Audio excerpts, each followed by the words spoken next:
namoz o'qimayotganlar oranglarda bo'lsa kerak, bugun bomdodda o'qimaganlar. Xudo meni ko'rib turibdi degan tuyg'u yo'qligi uchun o'qimadingmi? Nima asosingiz bor o'qimayotganingizga?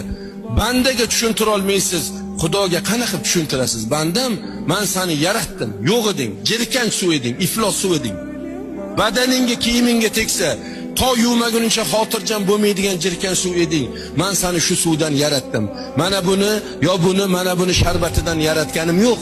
Jirkanch suvdan, siydik keladigan yo'ldan yaratib, onangni qornida suv to'ldirilgan qopning ichida tillo kumush bilan sotib olib bo'lmaydigan butun a'zoni men tekinga berdim, yaratdim. Onani qornida 9 oy 9 kun tarbiya qilib rizqingni berdim, to'rmuchchangni soqirib dunyoga keltirdim. Dunyoga kelishing bilan dadang bakalashga ko'tarib, "Ey qo'shni, sigiringiz bor edi, bolam tug'ildi, sut bering" deb chiqqani yo'q, kasha qidirib chiqqani yo'q.